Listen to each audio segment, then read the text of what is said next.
देखिए, गौरव का विलोम क्या होता है? ये प्रश्न आए हुए हैं और बहुत महत्वपूर्ण होता है, घुमा फिरा कर देता है।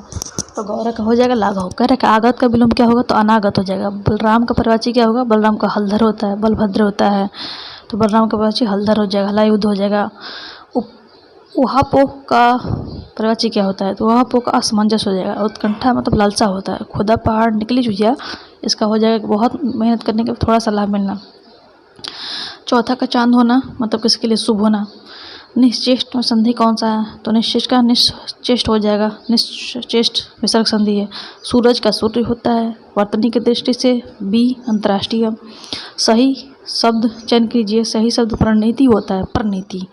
यहाँ देखें, शेखर एक जीवनी उपन्यास के लेखक कौन है? तो शेखर एक जीवनी उपन्यास के लेखक आपके अज्ञेय जी हैं। ध्यान रखेंगे, शेखर एक जीवनी उपन्यास के लेखक अज्ञेय जी हैं। यमा का रचयिता ये तो आपको मालूम ही होगा। अपहरण में किस उपसर्ग का प्रयोग हुआ? अपहरण। तो हरण से अपहरण, अपहरण। अच्छा, उन्मेष में किस उपसर्ग का प्रयोग हुआ? उन्मेष, उन्मेष। ध्यान रखेंगे यहाँ पे उत हो जाएगा, उत, क्योंकि आपका कचटा तप्पा पढ़े होंगे। कचटा तप में जो आधा हो जाता है हमेशा उत कचटा तप इसके आधार पर चलेगा, तो उन्मेष हो जाएगा। निगुण में कौन सा उपसर्ग का प्रयोग हुआ है? तो निगुण। निगुण में नी का प्रयोग हुआ है, तो गुण से निगुण बना है। इसकी भुजाएं घुटना तक लंबी हो, आजान बाहु। आगे देखेंगे, जो शीघ्र प्रश्न हो जाए उसे आशुतोष कहते हैं। अव्ययी भाव समास नहीं है।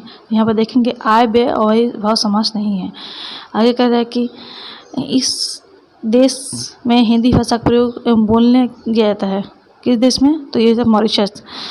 आगे कह रहा है कि दुग उर्छत टूटत कुटुम जुरत चतुरत चित्त परिगाठ है। कौन सा अलंकार इसमें? अलंकार तो इसमें असंगति है। जातिवाचक संज्ञा नहीं है। तो देखेंगे यहाँ पर जातिवाचक संज्ञा नहीं है, तो कौन सा नहीं है? इसमें से जातिवाचक संज्ञा आपका होना नहीं चाहिए। सॉरी, जातिवाचक संज्ञा है तो ये जगह मजदूर।